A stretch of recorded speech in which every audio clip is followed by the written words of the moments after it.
Halo semuanya, apa kabar? Semoga semuanya dalam keadaan sehat dimurahkan rezekinya dan dilancarkan segala urusannya. Di video kali ini saya akan bahas mengenai update pencairan bantuan sosial untuk tahap kedua tahun 2025 ini.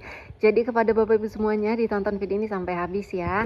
Nah, per hari ini saya membuat video ini yaitu hari Senin tanggal 26 Mei 2025. Di beberapa minggu yang lalu sempat diinformasikan bahwa untuk pencairan bantuan sosial tahap kedua ini akan mulai tersalurkan di minggu pertama bulan Mei. Akan tetapi sekarang kita sudah berada di minggu ketiga. Akan tetapi untuk pencairannya belum juga ada, baik itu informasi langsung mengenai pihak penyalur atau yang ada di aplikasi SeekNG. Buat Bapak Ibu semuanya jangan khawatir karena di sini sudah ada tanda-tandanya di SeekNG. Apa itu tanda-tandanya? Di sini bisa kita lihat untuk periodenya atau final closingnya sudah muncul April, Mei, Juni ya. Dan terkonfirmasi katanya di beberapa akun supervisor untuk di SeekNG-nya di sana sudah mulai muncul keterangan proses rekening. Kita aminkan bersama-sama ya, semoga saja benar adanya sehingga bisa dipastikan kalau periodenya di akun SeekNG milik supervisor di sana sudah berubah menjadi cek rekening. Artinya sebentar lagi proses SP2D kemudian standing instruction lalu bantuan sosialnya Bapak Ibu akan segera disalurkan. Oleh sebab itu dihimbau kepada semua penerima bantuan sosial dimanapun itu berada karena mengingat untuk per hari ini Senin tanggal 26 Mei belum ada juga informasi terkait jadwal pencairan bantuan sosial. Oleh sebab itu dihimbau kepada semuanya agar tidak terburu-buru mendatangi ATM terdekat atau agen-agen terdekat untuk ngecek kartu KKS-nya.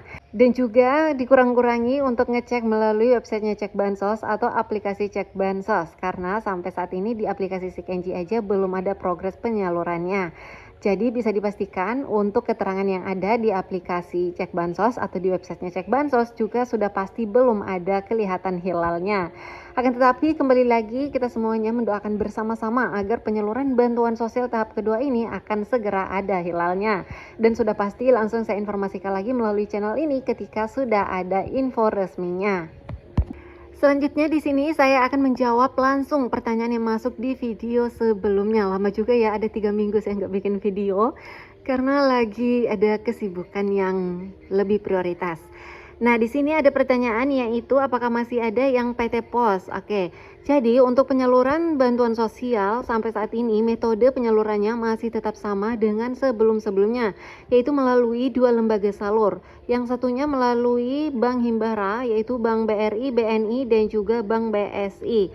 Dan untuk metode salur yang lainnya yaitu melalui PT Pos Indonesia. Jadi ditunggu aja buat Kak Sulam dan teman-teman yang lainnya penerima bantuan sosial yang melalui PT Pos Indonesia karena saat ini belum ada penyaluran baik itu melalui PT Pos atau melalui Bank Himbara ya. Jadi ditunggu aja karena untuk penyaluran bantuan sosial melalui PT Pos Indonesia masih akan ada. Pertanyaan berikutnya di sini menanyakan hal terkait bagaimana caranya biar dapat validasi PKH atau BPNT. Oke. Jadi untuk sistem validasi ini tidak bisa diajukan secara mandiri ya Kak, akan tetapi ini sistemnya nanti akan muncul terrekomendasi sendiri karena data-datanya Kakak berada di dalam DTKS sebelumnya dan saat ini sedang peralihan masih proses penyempurnaan di DTSEN, maka datanya Kakak yang berada di dalam sana maka akan otomatis terrekomendasikan sebagai calon penerima bantuan sosial PKH validasi atau BPNT validasi.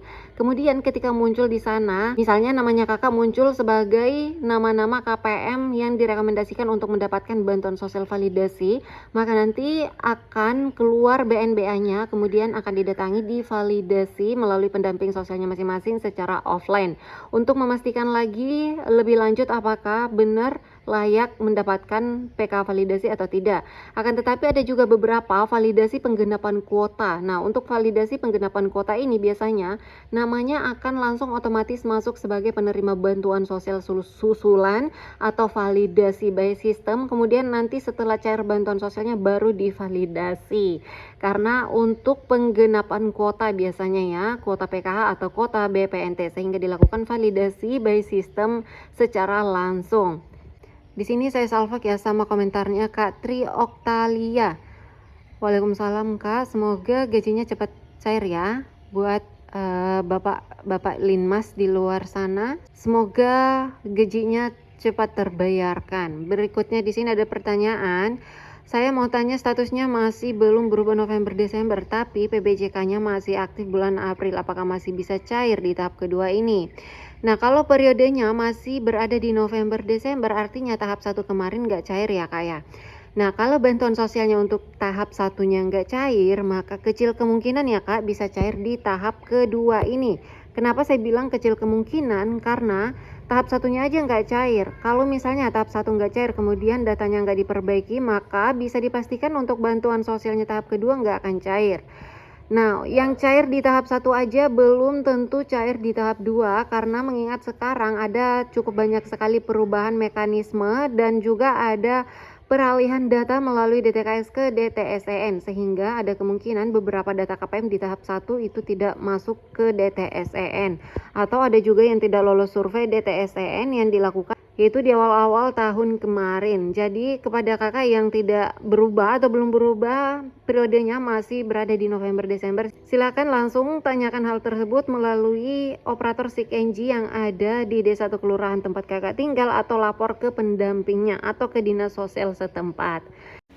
Informasi tambahan berikutnya, ini ada surat resmi dari Kementerian Sosial langsung yang diturunkan per tanggal 23 Mei 2025, yaitu mengenai pengusulan data KPM PKH calon penerima bantuan pemberdayaan melalui SIKNG.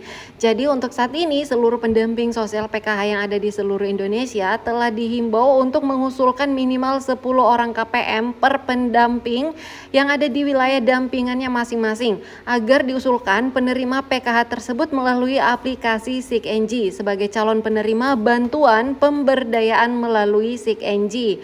Nah, bantuan sosial pemberdayaan KPM ini artinya KPM yang memiliki embrio usaha atau memiliki potensi memiliki usaha, memiliki keterampilan di bidang tertentu yang bisa ditingkatkan atau dikembangkan agar bisa dijadikan usaha, maka itu nanti yang akan didaftarkan melalui aplikasi SIKNG sebagai calon penerima bantuan pemberdayaan. Akan tetapi terkait jenis bantuan yang akan diterima oleh KPM tersebut atau berapa jumlah nominal bantuan pemberdayaan yang akan diterima tersebut itu belum ada rincian selanjutnya.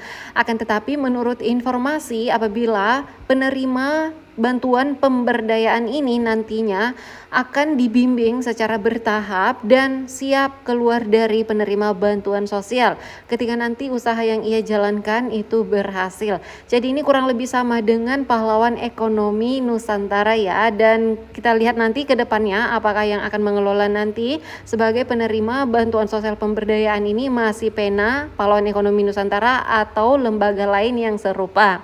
Baiklah, sekian dulu informasi per hari ini yang dapat saya sampaikan kepada Bapak Ibu semuanya. Terima kasih telah menonton video ini sampai habis. Semoga harinya menyenangkan, segala urusannya dimudahkan dan dilancarkan rezekinya. Sampai ketemu lagi dan saya di video selanjutnya.